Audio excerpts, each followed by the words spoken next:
You're out. Don't come back. We're moving on without you. That was my mother's voice. Flat, rehearsed, final, on a voicemail she left at 9:47 on a Tuesday night. No argument beforehand, no warning. Just a 31-second recording that erased 27 years of being the daughter who paid every bill, covered every emergency, and never once said no. I listened to it twice. Then I texted back one word. Okay. What my family didn't know was that okay wasn't surrender. It was authorization, my own to myself, to stop being their safety net. Within 72 hours, the family trust was frozen, the house deal was dead, and their lawyer was leaving messages I had no intention of returning. 46 missed calls by morning, and a text from their attorney that said, "We have a serious problem." I laughed out loud, and I replied, "Before I go on, if this story speaks to you, take a second to hit like and subscribe, and drop your location and local time in the comments. I'd love to know where you're listening from. My name is Vivian. I'm 27. Now let me take you back to that Tuesday evening in October. The night of voicemail changed everything. I was sitting cross-legged on my bed in a studio apartment in Philadelphia, laptop balanced on a pillow, finishing a risk assessment report for a client whose portfolio had more red flags than a parade. That was my job, spotting danger before it arrived. Ironic, I know. My phone buzzed on the nightstand. One missed call from Mom, then the voicemail notification. I almost didn't play it. My mother rarely called me directly. She called Brooke, my younger sister, the one who still lived 20 minutes from our parents, the one whose name came up in every family group chat like a headline. When Mom needed something from me, she usually texted, 3 words max, "Call me back," or "Send money, please." But a voicemail felt different, personal, almost. So I pressed play. Her voice came through the speaker flat and clear, like she'd practiced the words in front of a mirror. "Vivian, this is your mother. I want you to know that we've made a decision as a family. You are no longer welcome here. Don't come back. Don't make this harder than it needs to be. We're moving on without you." 31 seconds. I timed it on the playback bar. I played it again, thinking I'd missed a reason, a because or a since or even an after what you did. But there was nothing. Just the verdict. No trial. I checked our family group chat, the one Brooke had created 2 Christmases ago, the one where Mom posted casserole recipes and Dad sent blurry photos of birds from the backyard. I'd been removed. Not muted. Removed. And the chat had been renamed. The old name was the Owens fam. The new name, I'll remember this until I die, was us. So that's what I was now. The opposite of us. I set the phone face down on the nightstand and stared at the framed photo on my shelf. Our family at Brooke's college graduation. Mom beaming. Dad's hand on Brooke's shoulder. Me on the far right, half cropped by whoever took the picture. I should have seen it then. For 10 minutes, I did nothing. Just sat there with my hands in my lap, listening to the upstairs neighbor's TV bleed through the ceiling. Laugh track. Someone up there was watching a sitcom while my whole family voted me off the island. The first instinct was the old one. Call back. Apologize. Even though I didn't know what for. Ask what I'd done wrong. Promise to fix it. That was the pattern I'd been running since I was 14. Absorb the blame, patch the crack, keep the peace. My thumb hovered over Mom's name in my contacts, but something caught, like a gear that finally stripped. Maybe it was the way her voice sounded. Not angry, not hurt, rehearsed. Or maybe it was the timing. I'd spent that entire afternoon recalculating the mortgage payment on the family house, the house I paid for, the house where Brooke slept in the master bedroom, and I got the pull-out couch when I visited. I lowered my thumb, opened the text thread with Mom instead, typed one word. Okay, 5 letters. I added a period. Then I hit send. The screen showed delivered. Then nothing. No typing bubbles, no callback. Just silence, which told me everything. She expected me to chase, beg, explain.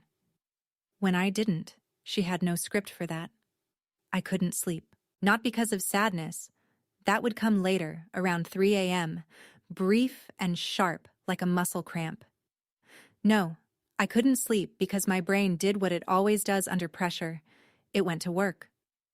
I opened my laptop and created a new spreadsheet. Title: Family Financial Obligations, V. Owens. Column A, Item. Column B, Monthly Amount. Column C, Duration. Column D, Total. I started typing, and what came out of those columns, line by line, was the price of being the dependable daughter. It was so much higher than I thought. Mortgage on the family house, $1,850 a month. I'd been paying it for 3 years. That alone was $66,600. Health insurance for mom and dad, $640 a month. 2.5 years, $19,200. Brooke's car loan, the white SUV she posted on Instagram with the caption, "Blessed." $380 a month, 14 months, $5,320. Then the emergencies, Dad's back surgery copay, the roof leak that needed fixing before winter, Brooke's security deposit when she moved out, then moved back, then moved out again. The dental bill Mom forgot to mention until it went to collections. By 2 a.m., I had it all on one screen. I leaned back and looked at the total cell, bolded in the bottom right corner. $143,214. I'd contributed more than my annual salary, over 6 years, to people who had just cut me off with a voicemail. But the number wasn't even the worst part. The worst part was what I found when I pulled up the supporting documents I kept in a cloud folder. The same compulsive record-keeping habit that made me good at my job. I was the co-signer on the mortgage. My name was on the deed as co-owner. I was the sole trustee of my grandmother's trust fund, $86,000 she'd left for the family's education and medical needs, managed by me because Grandma said I was the only one she trusted with money. Every critical financial thread holding my family's life together ran through my name. They told me to leave, but they forgot I was the foundation. I hit print. The little desktop printer hummed to life in the dark apartment, spitting out page after page of receipts, statements, and contracts. I wasn't angry yet. That would come. For now, I was just awake. For the first time in years, fully awake. Morning came gray and cold. October in Philadelphia. The kind of sky that looks like a ceiling. I made coffee on autopilot, opened my laptop, and logged into the joint checking account. This was the household account I'd set up 2 years ago to streamline bill payments, mortgage, utilities, insurance, all pulling from one place. My money went in. Everyone else's expenses went out. The dashboard loaded and I noticed it immediately. The contact email on the account had been changed. My email, vivian.owens.fin@the-provider, had been swapped out. In its place, an email I recognized. Brooks. The change was time-stamped 2 days before the voicemail. 2 days before. I sat with that for a moment. Let it settle. My sister had changed the contact information on my financial account before my mother recorded that message. The voicemail wasn't an emotional outburst, it was a scheduled step. I kept digging. In my inbox, buried under work emails, I found a forwarded notification from the title company handling the house. Subject line: Beneficiary Amendment, Confirmation Pending. The form requested my removal from the property deed, effective upon approval. Submitted by Brooke Owens, listed as Authorized Family Representative. I had never authorized anyone to represent me. I had never agreed to be removed from anything. My coffee went cold on the desk. I didn't touch it. Here's what I understood now. Sitting in that gray morning light with my laptop glowing and my phone still face down from the night before.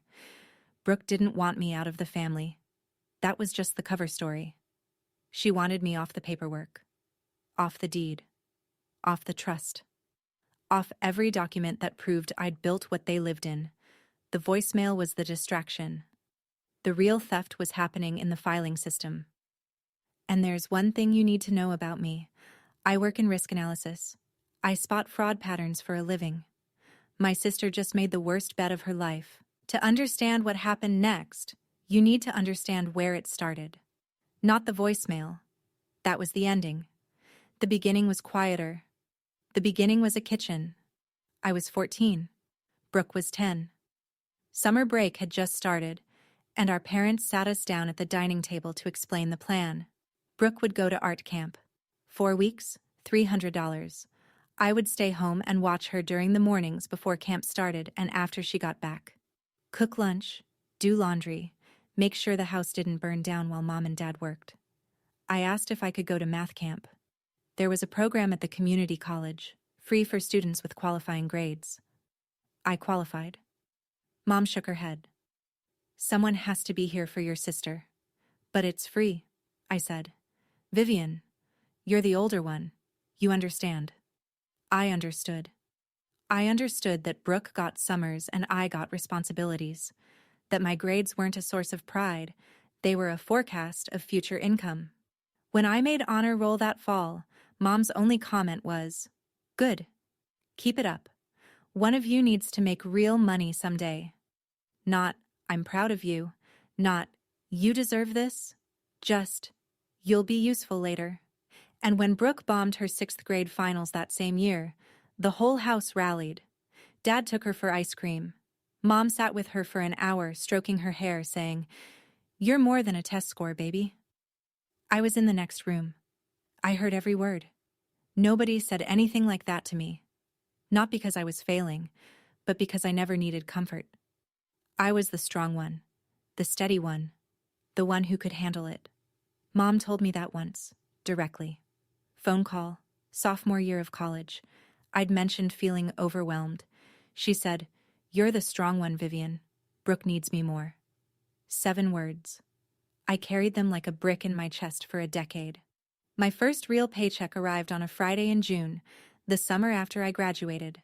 21 years old, student loans already accruing interest, starting salary at a mid-sized consulting firm that expected 60-hour weeks. I felt proud for about 4 hours. Mom called that evening. Dad had thrown out his back at work. Not workers' comp eligible because he was technically a subcontractor. Hospital bill, $2,000. Could I help? I sent it that night. Didn't hesitate.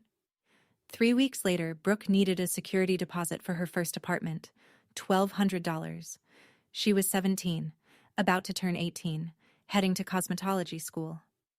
I asked Mom carefully, "Does Brooke have any savings?" The silence on the other end was a weapon. Then, "She's your baby sister, Vivian. She's starting out. How can you even ask that?" I sent the $1,200. My own student debt, $38,000, sat untouched. No one asked about it. No one offered. It wasn't even a topic. The assumption was simple. Vivian's fine. Vivian handles things. Vivian doesn't need help because Vivian never asks for it. That first year out of school, I sent home close to $14,000. Not in a lump sum, in cuts. A few hundred here, 1,000 there. Always urgent. Always. Just this once. Just this once became every month. They never said thank you. I don't mean they forgot once. I mean the words were never spoken. Not in text. Not on the phone. Not at Thanksgiving when I flew home on a budget airline and ate dinner at the table I'd financially rebuilt. My birthday that year? Mom forgot. She posted a throwback photo of Brooke on Facebook that same week. Brooke's birthday 2 months later? Party at the house. I was asked to order the cake and pay for it. The last month of that year, I ate ramen for 9 days straight because my checking account was empty. I didn't tell anyone. Because if I had, Mom would have said I was being dramatic. And I believed her. That's the part that hurts the most. 3 years before the voicemail, Mom called with what she described as a family opportunity. She and Dad wanted to buy a house, a 3-bedroom outside the city, quieter neighborhood, better schools nearby for whenever grandkids come. She said it like a dream they'd earned. The reality was simpler. Their credit was destroyed.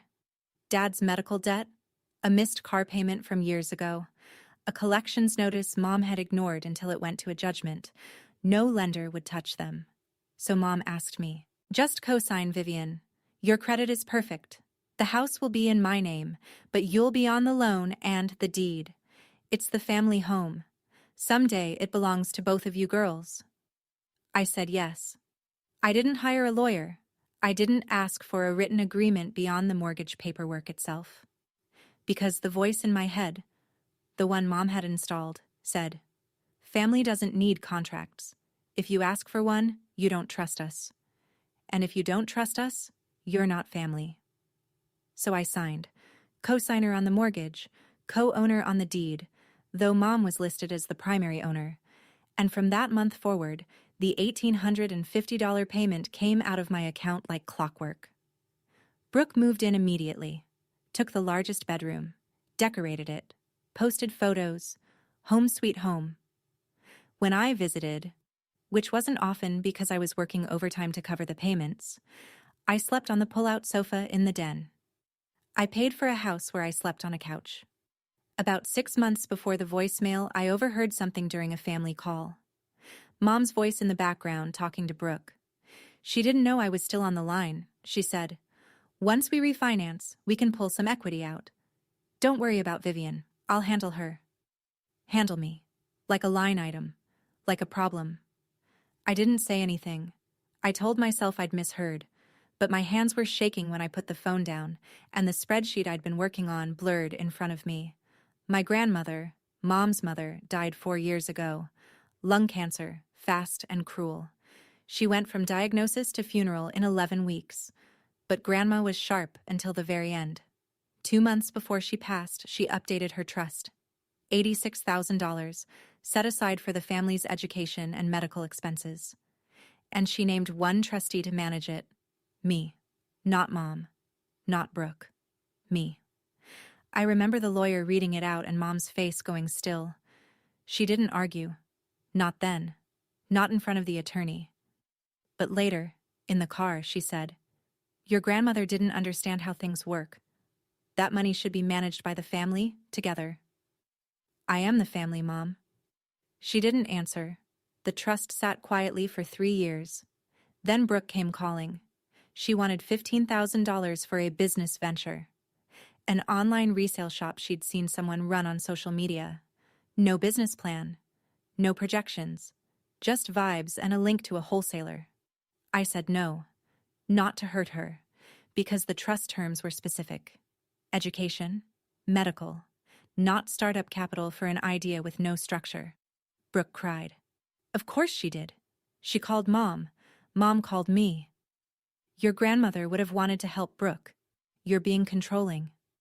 "I'm following the trust document, Mom. That's literally my legal job."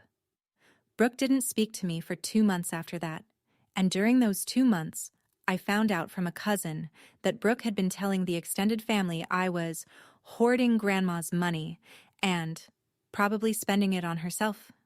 I never corrected the record. I was too tired of fighting ghosts. But here's the part that mattered. The part I didn't realize would become a weapon. 2 months before the voicemail, Brooke called me, said she wanted to clear the air. Her voice was warm, almost sweet, sisterly in a way she hadn't been in years. We talked for 40 minutes, and at one point her guard dropped. Or maybe she just got careless, and she said it. "Honestly, Viv, I just need you out of the trust and off the deed. Then everything gets simpler. For everyone."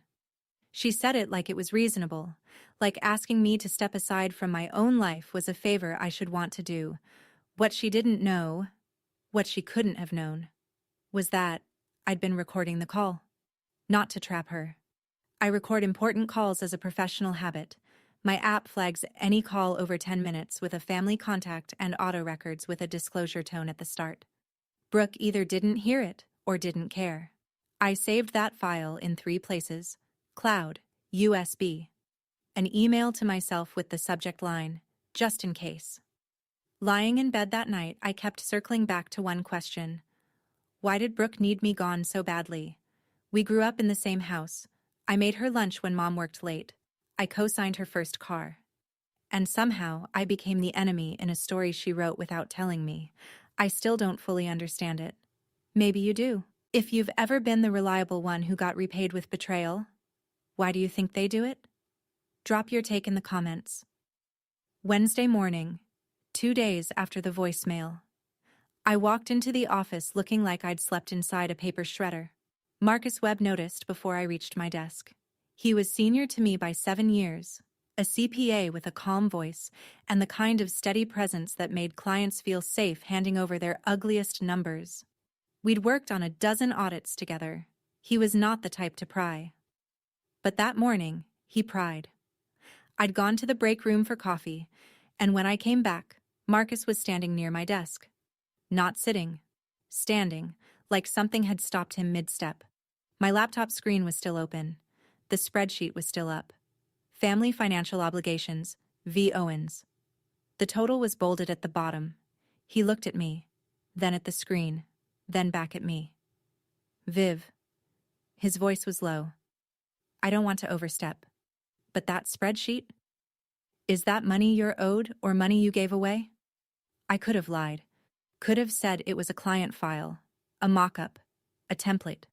But I was running on 4 hours of sleep and the fumes of a decade's worth of being fine, and something in the way Marcus asked, direct, no judgment, no filler, cracked the seal. I told him, not everything, just the outline, voicemail, removed from the group chat, the house, the trust, the number. Marcus didn't react the way most people do. He didn't gasp or shake his head or say, "That's terrible." He went quiet. And when Marcus goes quiet, it means he's calculating. 10 seconds passed. Then he said something that rearranged the furniture in my head. "Vivian, I've been where you are. Different details, same architecture. My father pulled something similar when I was 29, and the thing I wish someone had told me sooner is this. You don't need to call them back. You need to call a lawyer."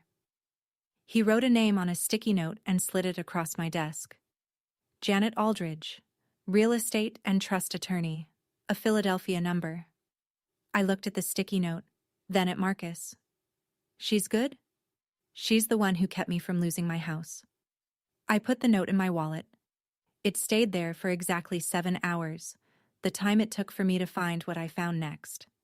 That evening, I sat down with every document I had and went through them the way I'd go through a client's portfolio, line by line, looking for what didn't match. I pulled up the email from the title company again, the one requesting my removal from the deed. I'd noticed it that first morning but hadn't looked closely at the attachment. Now I opened it. The form was standard. A beneficiary amendment request. At the bottom, 2 signature lines. One for Donna Owens, primary owner. One for Vivian Owens, co-owner. Both lines were signed. I zoomed in on my signature, and my stomach went cold. It was close. Someone had studied my handwriting. The slant was right, the size was right, even the little tail I leave on the N in Vivian was there. But the O in Owens was wrong. I write my capital O with an open loop, a habit from years of signing financial documents quickly. This O was closed, sealed shut. A small thing, the kind of thing only I would notice. But I noticed. Someone had forged my signature to remove me from the deed of a property I'd paid over $66,000 toward.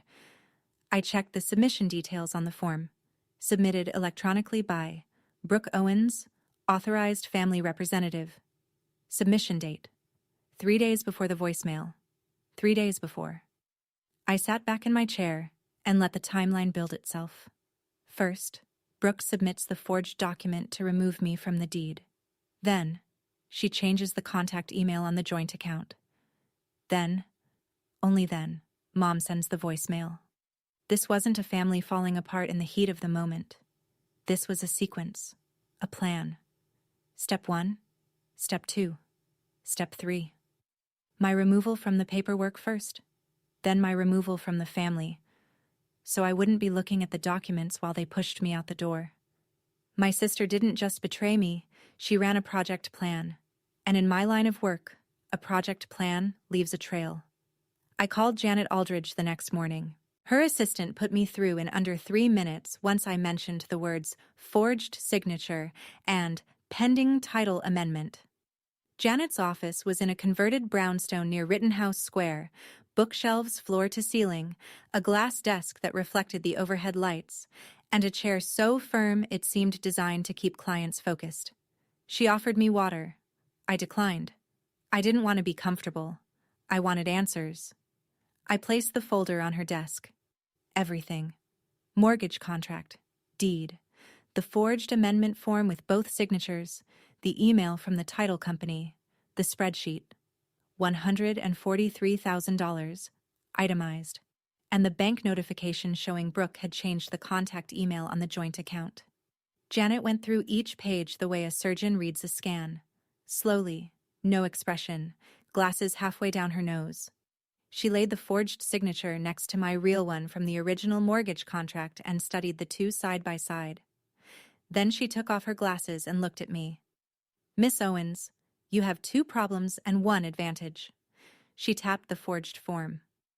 "Problem 1. Someone committed fraud using your identity. The signature discrepancy alone could support a forgery claim." She tapped the title company email. "Problem 2.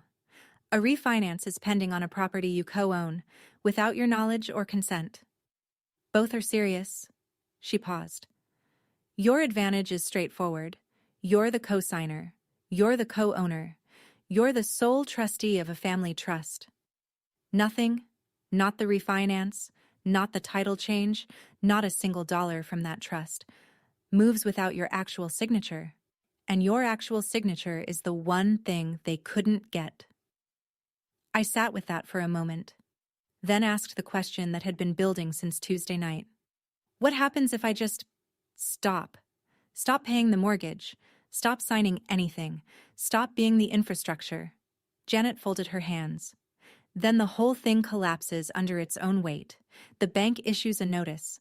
The refinance dies. The trust stays locked. All of it. Every financial arrangement they depend on stalls until you decide otherwise. She let that land. Then added, almost gently, "There's one more thing you should know. A forged signature on a deed amendment isn't just a civil matter. In Pennsylvania, that can be charged as a felony. I'm not saying you need to go there, but you should know you could." My chair suddenly felt a lot less uncomfortable. That night, back in my apartment, I opened the recording app on my phone. I hadn't listened to Brooke's call since the night it happened 2 months ago. At the time, I'd filed it under annoying but harmless. Just Brooke being Brooke, trying to get what she wanted with a soft voice and a sideways ask. Now, with everything I knew, it sounded completely different. I put my earbuds in and hit play. Brooke's voice filled my head, warm and casual, the way she gets when she wants something but hasn't asked for it yet. "I'm just saying, Viv, you're so busy all the time. You've got your career, your apartment, your whole life up there. Wouldn't it be easier if you just stepped back a little? Let Mom handle the trust stuff. And the house, honestly, if your name wasn't on it, you wouldn't have to worry about the payments anymore. That'd be a relief, right?" I remembered thinking at the time that she was being clumsy but not malicious. Just Brooke, trying to simplify her world. Then came the line. Minute 32 of the recording. "I just need you out of the trust and off the deed. Then everything gets simpler. For everyone." I paused it, rewound, played it again. "I just need you out of the trust and off the deed." Need, not want, not, "It might be nice if," need. She'd told me exactly what she was going to do. She'd said it out loud into a phone that was recording, after an app disclosure tone she either ignored or didn't hear. And then, when I didn't volunteer to disappear, she forged my name and had Mom deliver the eviction notice disguised as a family decision. I saved the file again. Cloud, USB, email to myself. 3 copies. Because in my family, the truth has a habit of going missing. I didn't know yet when I'd use it, or how, but I knew this. That recording was the one card Brooke didn't know I held, and I was going to wait for exactly the right table to play it on. Friday afternoon, Janet's office. I sat across from her with a legal pad I'd filled on both sides. She had a matching one. "Let's walk through this," she said, "step by step. What you can do, what's within your rights, and what the consequences will be. For them, and for you." Step 1. Notify the bank that the deed amendment form was submitted with a forged signature. Janet would send a formal letter with supporting evidence. My real signature from the original mortgage versus the fake on the amendment. The bank would be legally required to freeze the refinance transaction pending investigation. Step 2. As sole trustee of Grandma's trust, I had full authority to freeze all distributions. No court order needed. No approval from any family member. One signature from me, one phone call to the trust management institution, and $86,000 goes into lockdown. Step 3. Stop the automatic mortgage payments. I was the cosigner, not the primary borrower. Donna was the primary. If I stopped paying, the obligation reverted entirely to her, and her credit score couldn't support the loan on its own. The bank would issue a formal notice within 30 days. If she couldn't catch up or refinance independently, the foreclosure clock would start. Step 4.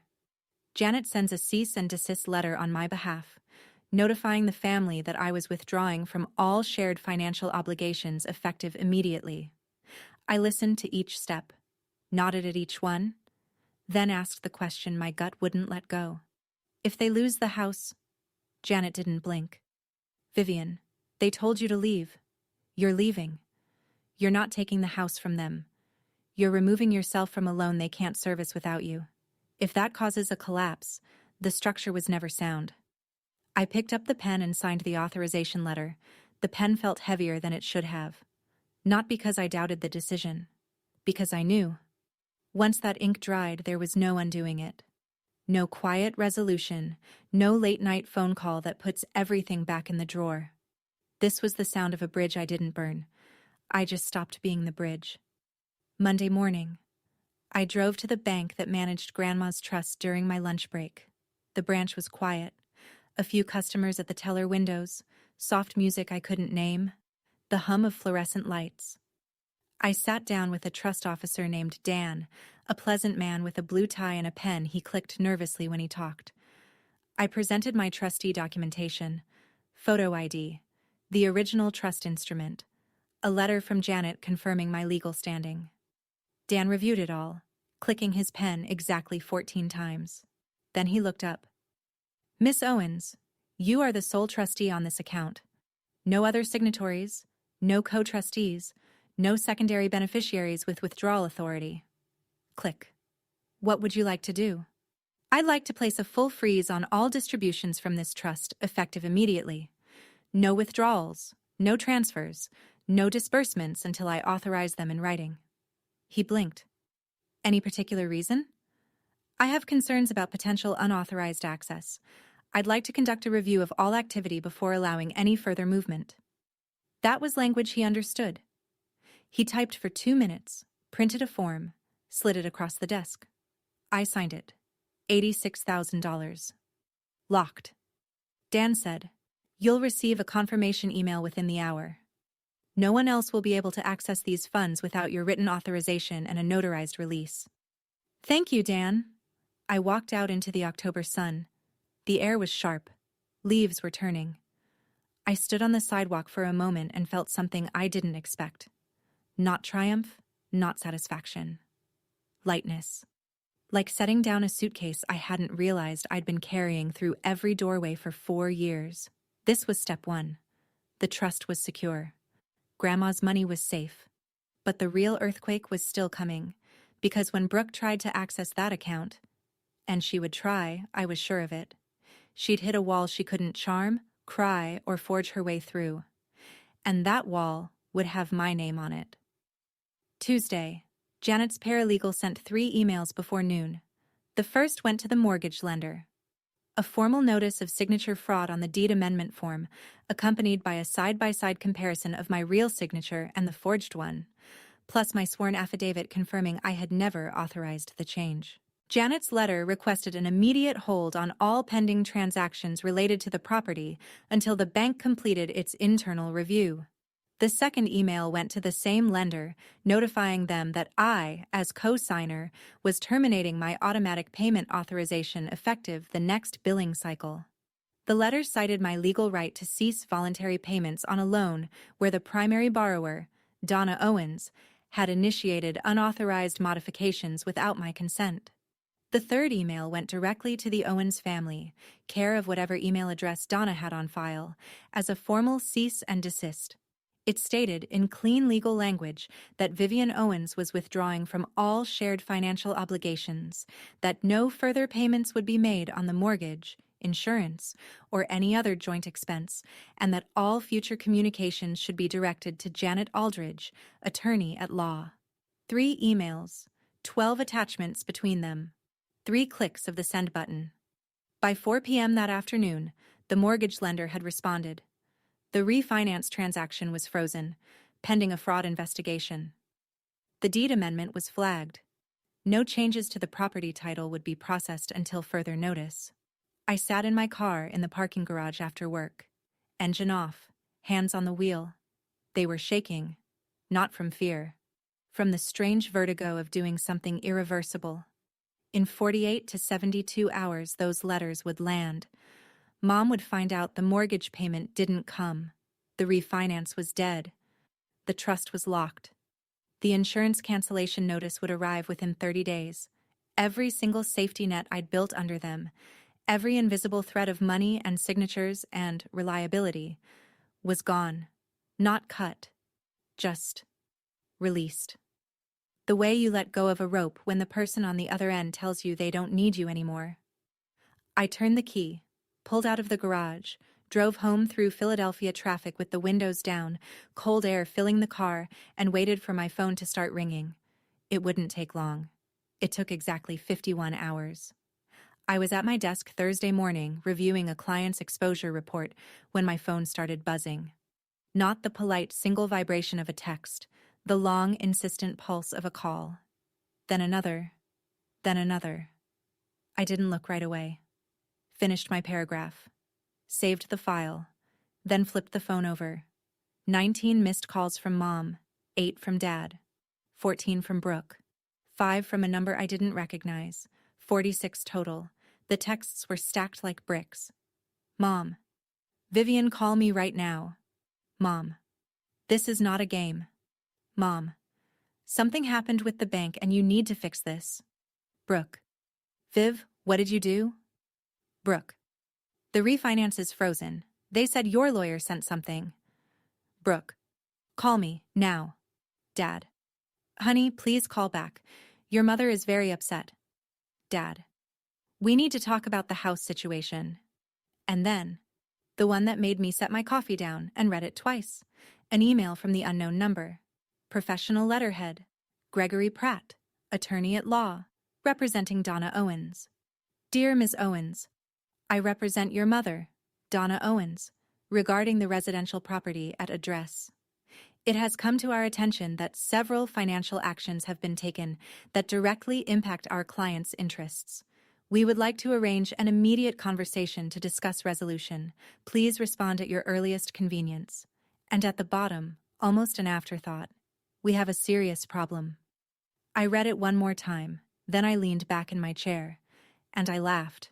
Not a bitter laugh, not a villain laugh. Just the startled, involuntary sound of a woman who'd spent 6 years answering every phone call on the first ring, and who had just watched 46 calls go to voicemail. 46. That number keeps playing in my head because I remember thinking, that's roughly 1 for every $3,000 I gave them. Funny how fast we're moving on without you becomes, call us back immediately. I picked up my phone, opened the email from Gregory Pratt, and forwarded it to Janet. Then typed one line in the body of the forward. Let's schedule the meeting. Brooke didn't wait for the meeting. She never was patient. The texts started rolling in Thursday afternoon, one after another, spaced just far enough apart to suggest she was pacing while typing. Viv, I don't know what you told the bank, but you need to undo this. Mom is spiraling. Then, 12 minutes later, this isn't about you and me, okay? This is about the family. You're putting Mom and Dad in a really dangerous spot right now. 20 minutes after that. I never wanted any of this to go this far. You know that. We were just upset. People say things when they're upset. And the closer, the one she must have thought was her ace. You're being really, really selfish right now, Vivian. Like, unbelievably selfish. I sat at my kitchen counter and read each message carefully. Not because I needed to understand them. I understood them perfectly. I read them because I wanted to catalog the pattern one more time before I stopped engaging with it forever. Message 1. Deflect. Make it about what I did, not what she did. Message 2. Invoke the family shield. Weaponize mom and dad to trigger my guilt. Message 3. Minimize. Rewrite the voicemail as a heat-of-the-moment mistake. Erase the forged signature, the changed email, the 3-step plan. Message 4. The label. Selfish. The word she knew I'd been running from since I was 14 years old. 4 messages, 0 apologies. No mention of the voicemail. No mention of the forged signature. No mention of the deed amendment she submitted under my name without my consent. Same Brooke, same playbook. Just louder now that the stakes were real. I typed back 1 message. Have your lawyer contact mine. And I attached Janet's business card as a contact file. 30 seconds of silence, then 3 gray dots appeared. Disappeared. Appeared again. Are you serious right now? I closed the app, set the phone on the counter, screen down. Then, 1 last message from Brooke. I saw it in my notification banner before I silenced the thread. Fine, but don't blame me for what happens next. I almost smiled, because that sentence, "Don't blame me for what happens next," was the most honest thing Brooke had said in years. She was already planning her next move, and she wanted cover in advance. The difference now was that I was planning too, and my plans came with documentation. Friday evening. I was making dinner.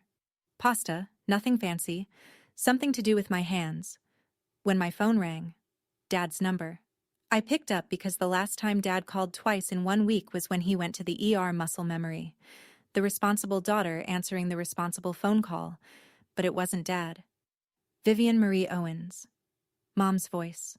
Full name. The tone she uses when she wants you to feel 11 years old again. I don't know what has gotten into you, but you are destroying this family. Your father hasn't slept in 3 days. The bank sent a letter about the mortgage. The insurance company says our coverage is ending. And now Brooke tells me you're hiding behind a lawyer like we're strangers? I turned the burner down to low. Mom, you sent me a voicemail telling me not to come back. I'm doing what you asked. That was because I was upset. You know how I get. But this, freezing accounts, stopping payments, this is you being vindictive on purpose. I stopped paying for things that aren't mine anymore. You told me I'm not family. If I'm not family, I'm not financially responsible for the family. Silence. 2 beats. 3. Then, after everything I sacrificed for you, after all the years I poured into raising you, this is how you repay me. There it was. The script. The same guilt trip that had kept me writing checks for 6 years. I sacrifice, you owe. The eternal family ledger where my side was always in the red. Mom, I'm not repaying anything. I'm done paying. There's a difference. Her breath went sharp. You will regret this, Vivian. I'm telling you. You will look back on this moment and be ashamed. Maybe. But if I'm ashamed, it'll be for my own reasons. Not because you told me to be. I hung up. Set the phone down next to the stove. My hands were trembling. The pasta water was boiling over, hissing on the burner. I wasn't crying. Or, if I was, it wasn't from guilt. It was from the kind of grief that comes when you realize the person you keep hoping your mother will become doesn't exist. Never did. And no amount of mortgage payments was ever going to build her. I turned the burner off. I wasn't hungry anymore. But I noticed something, standing in that quiet kitchen with the steam curling around me. Donna hadn't mentioned the forged signature. Not once. Either she didn't know what Brooke had done, or she knew and decided it didn't matter. I wasn't sure which was worse. Saturday morning. My phone became a bulletin board of people I hadn't spoken to in months. Aunt Helen, Mom's younger sister, texted first. "Honey, your mother is beside herself. Whatever this disagreement is, can't you just talk it out? She says you're trying to take the house." Then Uncle Robert, Dad's side. "Heard some things through the grapevine. You know family comes first, right? Don't let money ruin what matters." Then a cousin I'd met exactly twice. "Hey, Vivian. Not sure what's going on, but Brooke seems really hurt. Just wanted to say you should probably call your mom." One after another. All morning. All with the same invisible fingerprints. I opened Facebook. I hadn't posted anything in weeks, but I had a feeling. And there it was. Brooke's latest status update, posted at 11 p.m. the night before. When your own blood turns their back on you over money, family should never be about transactions. Some people only care about control. Praying for healing. 47 likes. 22 comments. Hearts and prayer hands and "Stay strong, babe," from people who had no idea what had actually happened. One comment from Aunt Helen. "We love you, sweetie. The truth always comes out." Yes, I thought. It does. My chest tightened. The old reflex fired. The need to explain, to correct, to post my own side, to line up the receipts and show everyone the spreadsheet and the forged signature and the voicemail. I typed 3 different responses, deleted all 3. Then I remembered what Marcus had told me over coffee 2 days earlier, when I'd admitted I was terrified of being the villain in Brooke's narrative. "Don't fight the narrative on their turf," he'd said, stirring his coffee without looking up. "Bring the truth to the right room." The right room. Not Facebook, not a group chat. Not a phone call where Mom can hang up when the facts get uncomfortable. A room with a table, with lawyers, with documents, where crying doesn't override evidence and I'm the victim has to compete with timestamps. I closed Facebook, opened my email, wrote to Janet. "I think it's time for the meeting, all of them, face to face, with everything we have." Janet replied in 11 minutes. "Agreed. I'll coordinate with Pratt. Friday, my office." 5 days. 5 days until every story Brooke had ever told would have to survive a conference table. I set my phone on the kitchen counter and poured myself a second coffee. My hands were steady. Monday afternoon. Janet called me from her office on speakerphone so I could listen. She'd reached Gregory Pratt. The conversation was polite the way a chess game is polite. Controlled moves, measured language, nothing wasted. "Mr. Pratt, I represent Vivian Owens. As you know, my client is co-signer on the mortgage and co-owner on the deed for the property your client occupies. She's also the sole trustee of the Margaret Owens Family Trust." "I'm aware of the financial arrangements," Gregory said. His voice was careful, lawyerly. "Then you should also be aware that a deed amendment form was submitted to the title company bearing my client's signature, a signature my client did not provide. A side-by-side analysis shows clear discrepancies. The bank's fraud department has flagged the document and frozen the pending refinance." Silence. I counted. 1, 2, 3, 4, 5, 6, 7, 8. 8 seconds of dead air from a man who bills $400 an hour. "Are you saying," Gregory said slowly, "that my client submitted a forged document?" "I'm saying a document bearing a signature my client did not execute was submitted under her name. The title company and lender have both been notified. The bank's investigation is proceeding independently of our office." More silence. Then Gregory's voice, noticeably tighter. "I'll need to confer with my clients about this. I'd recommend doing that soon, Mr. Pratt, before the bank's fraud division does it for you." The call ended with a date confirmation for Friday. Janet hung up and turned to me. His pause told me everything. He didn't know about the forged signature. She folded her hands on the desk. "That means either your mother didn't tell her own lawyer or your mother didn't know. If Donna didn't know, then Brooke did this on her own. And didn't tell anyone." "She told one person," I said. "Me," on a recorded call. Janet's eyes narrowed, not in suspicion, in something closer to satisfaction. Friday's going to be very interesting.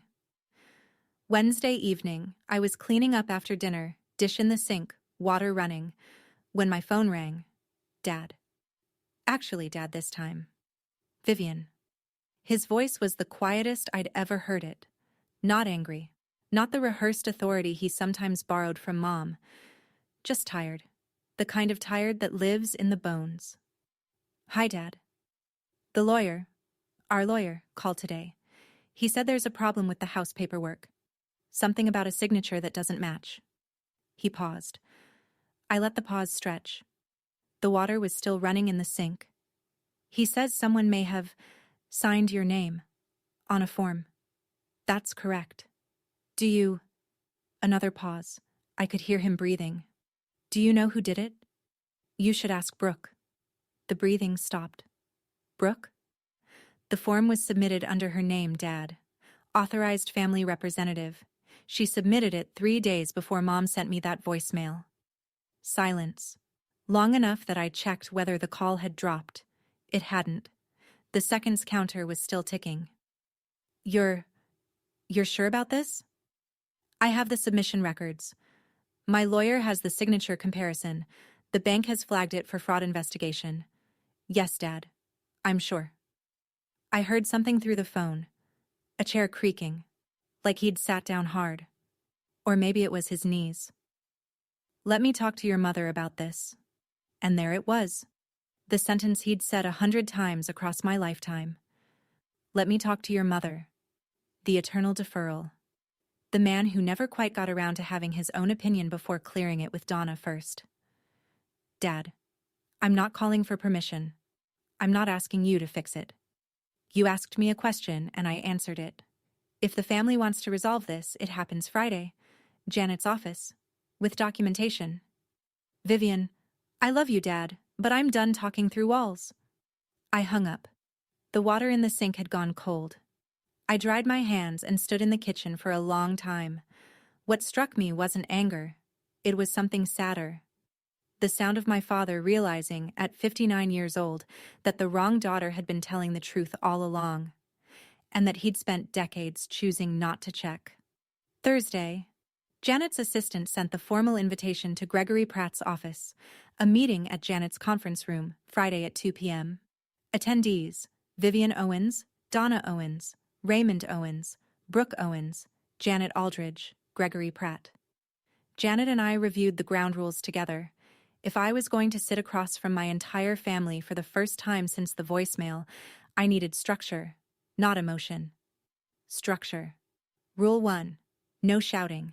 If any party raised their voice, the meeting would be adjourned immediately. This was a professional discussion, not a kitchen table argument. Rule 2. Claims require documentation. Anyone could say anything. But if they wanted it taken seriously, they needed paper to back it up. Rule 3. I would present first. Uninterrupted. My case, my timeline, my evidence. Questions after. Gregory agreed to all 3 terms within the hour. He didn't push back on a single one, which told me something important. His clients needed me more than I needed them. They needed my signature, my payments, my cooperation. Without those, they were staring down a frozen refinance, a lapsed insurance policy, a locked trust fund, and a mortgage they couldn't carry alone. I prepared my folder the way I prepare a client portfolio. Organized, labeled, devastating. Tab 1. The spreadsheet, $143,000. Tab 2. The forged signature, side by side with the original. Tab 3.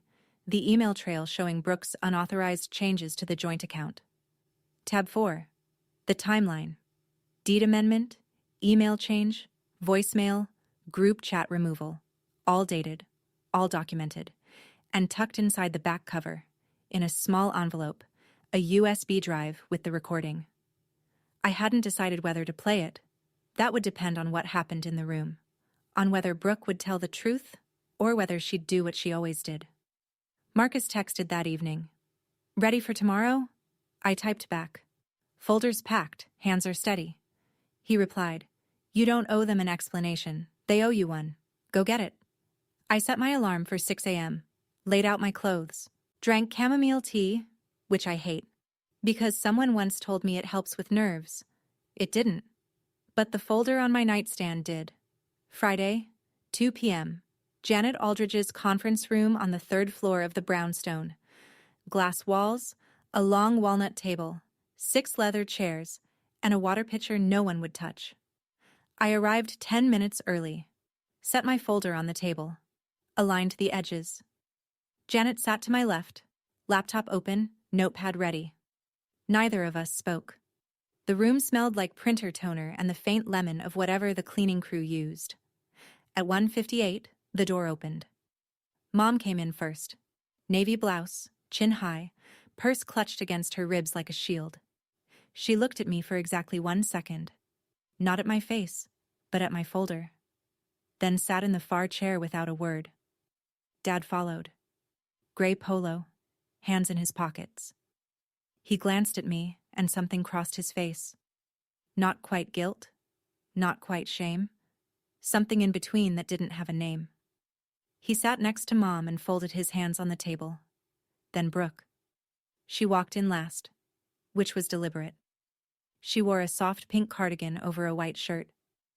Her eyes were red-rimmed, recently rubbed, maybe actually teary, maybe not. Her lower lip was doing the slight quiver she'd been perfecting since elementary school. She pulled her chair close to Mom's and reached for Mom's hand under the table. The performance was flawless. If you didn't know the script, you'd think she was the victim in this room. Gregory Pratt entered behind her. Gray suit. Firm handshake with Janet. A brief nod to me. He sat at the end of the table equidistant from both sides, which was technically neutral and practically useless. Janet opened. Thank you all for being here. This meeting exists to address the financial and legal issues that have arisen in recent weeks. Miss Owens will present first, as agreed by both counsels. She will not be interrupted. I opened the folder, looked up, made eye contact with my mother for the first time since a voicemail tried to erase me from the family. I'll start, I said, with a number. I slid the spreadsheet to the center of the table. 5 copies. 1 for each person, 1 for the record. $143,214. I let the number sit in the air. No one moved. That's what I've contributed to this family over the past 6 years. Mortgage payments on this property, $66,600. Health insurance for Mom and Dad, $19,200. Brooke's car loan, $5,320. Emergency expenses, surgeries, roof repairs, security deposits, dental bills. The rest. Every payment is documented. Dates, amounts, account records. It's all on this sheet. Mom's eyes moved down the page. I watched her scan each line, the way you watch someone read a medical report they weren't expecting. This is what I gave, I said. Not as a loan, not under contract. Just because I was asked, and because I believed that's what family meant. Mom opened her mouth. Janet raised one finger, calm, firm. Mrs. Owens, you'll have your turn. I pulled the second document from the folder. 2 sheets, side by side. I placed them flat on the table and turned them so everyone could read. On the left, my signature from the original mortgage contract, dated 3 years ago. On the right, a signature submitted on a deed amendment form requesting my removal from the property title. I paused. I did not sign this form. I did not authorize it. I did not know it existed until I discovered it in my email after being removed from this family by voicemail. Gregory Pratt leaned forward, studying the 2 signatures. His jaw tightened. The form was submitted electronically, I continued, by Brooke Owens, listed as Authorized Family Representative. 3 days before the voicemail. The room shifted. Not a sound. More like a barometric change. Dad's hand moved to his forehead. Gregory sat back in his chair, slowly. Brooke's grip on Mom's hand tightened. And Mom looked at the signatures, then at me. Then, for the first time since she walked into this room, at Brooke. What is this? She said. Someone forged my signature, I said, To steal my share of a house I paid for. I didn't say who. I didn't have to. Every eye in the room had already turned. Brooke let go of Mom's hand. That's insane. I didn't forge anything. Her voice climbed. Vivian is doing what she always does. She's manipulating the situation. She's making herself the victim because she can't handle that I didn't raise my voice. I didn't need to. Brooke. One word, flat, quiet. It cut through her sentence like a blade through paper. Before you finish that thought, I want you to hear something. I reached into the back cover of the folder, pulled out the small envelope, and removed the USB drive. Janet's laptop was already connected to a speaker on the table. I plugged it in, found the file, and hovered the cursor over the play button. This is a recording of a phone call between you and me, 2 months before the voicemail. The call was disclosed at the start. My app plays an audible notification tone. If you'd like to dispute its authenticity, Mr. Pratt can have it verified. Brooke's face went white. Not red. White.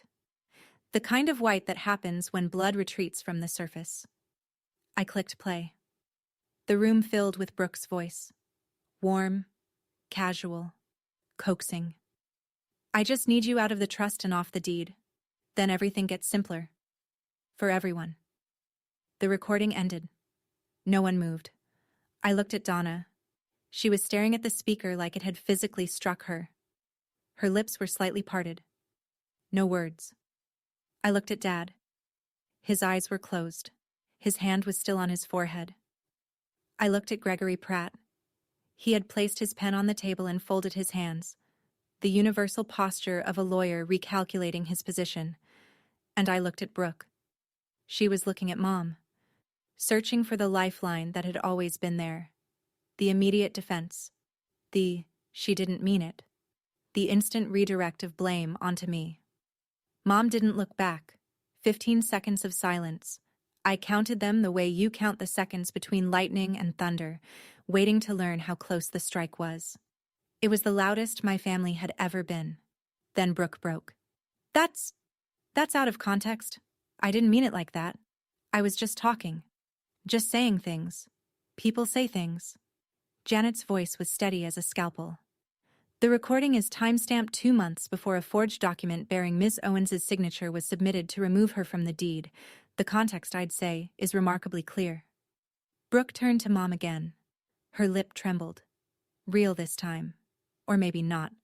I couldn't tell anymore. Mom. You believe me, right? She's twisting everything. She always does this. Donna Owens did not look at her younger daughter. She was staring at the spreadsheet, at the column labeled total, at the number at the bottom that represented 6 years of her eldest daughter's life, converted to dollars and cents, paid without a single thank you. She said nothing. And in that silence, in that precise, devastating silence, something shifted in the room that could never be shifted back. I closed the folder. Slowly. The sound of the cover meeting the back page was the only noise in the room. Donna turned to me. Her voice was different now. Smaller. Vivian, I didn't know about the signature. I swear to you, I didn't know. I believe you didn't know about the signature, Mom. She exhaled. But you knew when you recorded that voicemail. You knew when you removed me from the group chat. You knew every time Brooke told you a story about me, and you never once called to ask if it was true. You chose a version that was comfortable, and I paid the price for it. In dollars, in years, in every holiday where I sat at the far end of the table and told myself it was fine. Donna's chin dropped. Not a nod. More like something inside her gave way by a fraction. I stood up. Here's what happens now. I kept my voice even. Professional. The way I deliver a risk assessment to a client when the numbers are bad and there's no soft way to say it. The trust will be transferred to a professional management firm. I'm stepping down as trustee, but the terms Grandma set will be enforced. Education and medical only, no exceptions. I looked at the table. I'm withdrawing as co-signer on the mortgage. You have 60 days to find alternative financing or make a decision about the property. I will not make another payment. I looked at Gregory Pratt. Regarding the forged signature, I won't be filing a criminal complaint. This time. But every document, every recording, every communication has been preserved and is held by my attorney. I looked at Brooke. She was staring at the table, cardigan pulled tight around her. The red-eyed performance finally collapsed into something real. Or at least, something closer to it. Brooke, I don't hate you. But I don't trust you. And I don't have to. I picked up my folder, nodded once to Janet, walked to the door. Dad's voice, cracked and low. Vivian. I paused with my hand on the handle, didn't turn around. 60 days, Dad. Use them well. The door clicked shut behind me. My heels echoed down the hallway, steady even, unhurried. I didn't look back. Not because I was angry, because there was nothing behind me I hadn't already said. Walking to my car afterward, I wondered if I should have handled it differently, been softer, given them more time, tried one more phone call before pulling everything.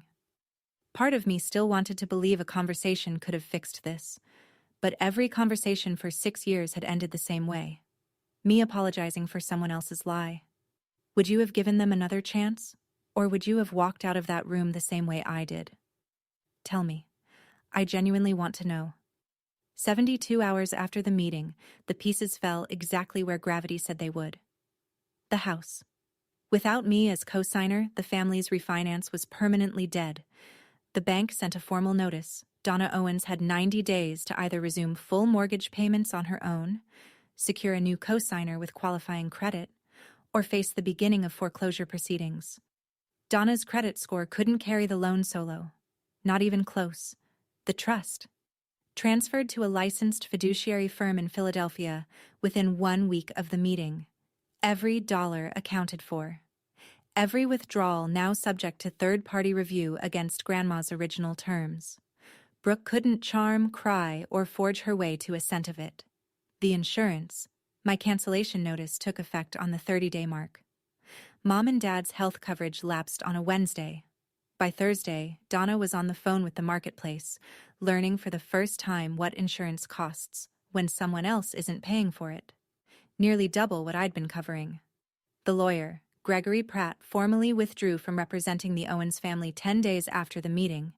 His letter to Donna cited irreconcilable factual discrepancies, polished legal language for, "Your daughter committed fraud, and you didn't tell me."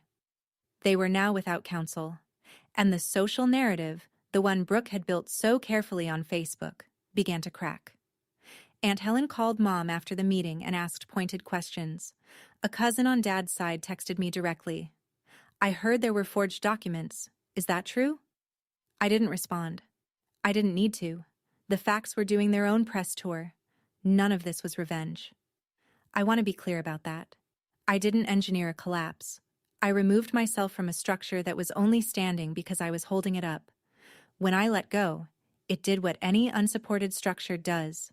It buckled. Not because I pushed it, because it was never built to stand on its own. 3 weeks after the meeting, a Sunday afternoon. I was reading on my couch, an actual book, paper pages, no screen. When Dad called.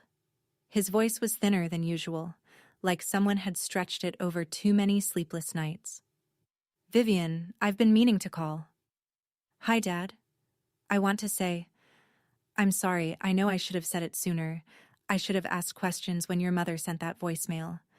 I should have looked at the paperwork myself instead of just trusting that someone else had it handled." I waited. Because with Dad, the apology always came with a second paragraph. "But, sweetheart, is there any way you could give us more time with the house? Your mother is looking into options, but 90 days it's not a lot. If you could just extend the co-signer arrangement for another few months, until we figure out." "Dad." He stopped. "I heard the apology. I appreciate it. I do. But I also heard the but. You're not calling because you're sorry. You're calling because the family needs my signature again." Silence. Then quietly, "Both, Vivian. It's both." "Maybe it is. But the answer is the same. The 60 days I gave at the meeting are still in effect. Nothing changes. Your mother is terrified of losing the house. Then Mom should talk to a financial advisor, not to me. More silence. Then the thing that hit hardest. Not his words, but the sound of his exhale. Long, deflated. The sigh of a man who knows he's asking the wrong daughter to fix a problem the other daughter caused but lacks the spine to say it out loud. I understand, he said finally. Dad? Yeah. I love you. That hasn't changed, but love doesn't mean I light myself on fire to keep someone else warm. Not anymore. He hung up without saying goodbye. Just a click, and then nothing. The same abrupt silence that had been his answer to every hard question my entire life. I set the book down, stared at the ceiling. He'd apologized and asked for a favor in the same breath. And the worst part was that I think he genuinely meant both. The sorry and the ask. He just didn't understand that one cancels out the other. Or maybe he did. And that was the saddest part of all. 3 months later. The leaves were gone. First frost had come and gone. Philadelphia was doing what Philadelphia does in January. Cold, gray, stubbornly alive. I was sitting in a coffee shop near my office on a Saturday morning, laptop open but idle, watching people through the window. A normal Saturday. Unremarkable. And that was the point. For the first time in my adult life, unremarkable felt like a luxury. The mortgage money, $1,850 a month, was going into my savings account now. I had an emergency fund for the first time ever. I was paying down my student loans ahead of schedule. I'd booked a flight to Portland for a long weekend in February, just because I wanted to see the ocean. I'd never booked a trip just because I wanted to before. Brooke and I hadn't spoken since the meeting. Not a text. Not a voicemail. Not even a like on a photo. Complete silence. I checked her Facebook once, out of habit. She'd posted a new status. Starting over. No context. No mention of me or the house or any of it. Just the curated version of her life, sanitized for an audience that didn't know the backstory. I scrolled past it and felt nothing. And that nothing, that clean, quiet emptiness where guilt used to live, was the closest thing to freedom I'd ever known. Mom called once, about a month after the meeting. Her voice was different. Not warm exactly, but the sharp edges had been sanded down. She asked how I was. I said fine. She said okay. The call lasted 90 seconds. She didn't guilt-trip me. She didn't ask for money. She didn't mention Brooke. It wasn't healing. It was a ceasefire. And for now, that was enough. Dad texted on my birthday. 3 words. Happy birthday, Vivian. First time in years. No exclamation point. No emoji. Just my name and an acknowledgement that I existed. It was the smallest possible gesture, but it was his. The house sold 6 weeks after the meeting. Donna listed it when it became clear no one would co-sign a new loan. I signed the paperwork to release my name from the deed. The real paperwork, this time, with my actual signature. I didn't take any proceeds from the sale. The deed listed Donna as primary owner and the equity was hers. I'd already calculated the loss. $66,000 in mortgage payments toward a house I never lived in. I wrote it off. Not on my taxes, but in my head. A tuition payment for the most expensive lesson I ever learned. Marcus met me for coffee that afternoon. He slid into the seat across from me, took one look at my face, and said, "How do you feel?" I thought about it. Really thought. "Lighter," I said. Like I put down something I didn't realize I was carrying. He nodded. Didn't say anything else. He didn't need to. For the first time in 6 years, every dollar I earned was mine. Not mine to give away. Not mine to sacrifice.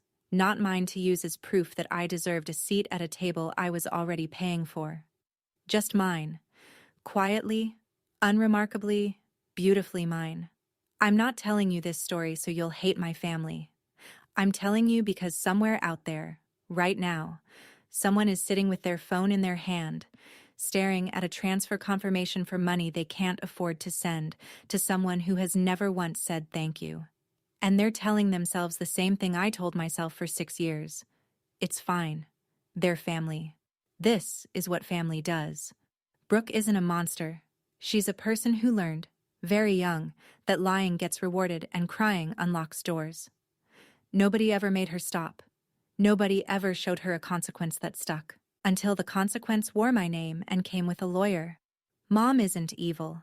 She's a woman who built her identity around control, around being the center of a family that obeyed a script she wrote. When I stopped following the script, she didn't know how to respond with anything other than force. That voicemail wasn't cruelty. It was panic disguised as authority. Dad isn't a villain. He's a man who spent his whole life choosing silence over confrontation, and one day realized that silence has a price too. He's still learning that. I think he might get there. I hope he does. And me? I'm the woman who finally understood that the word family is not a blank check. That loving someone does not mean funding their life while they erase yours. That boundaries are not punishment. Boundaries are truth, delivered without apology.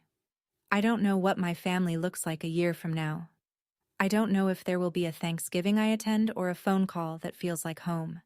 I don't need to know. For the first time, I'm not building my life around their answer. So I'll ask you this, and I genuinely want to know. If the people who are supposed to love you the most told you to leave, would you fight to stay, or would you finally let them see what life looks like without you? Let me know in the comments. I read everyone. Thank you for staying with me through this whole story. If any part of it hit close to home, if you've ever been the one holding everything together while being told you weren't enough, I see you. Drop a comment and tell me your story. I read every single one. And if you haven't already, hit that subscribe button so you don't miss what's coming next. There's another story linked in the description about someone who was told they'd never make it on their own. They proved every single person wrong in the most satisfying way. I'll see you there.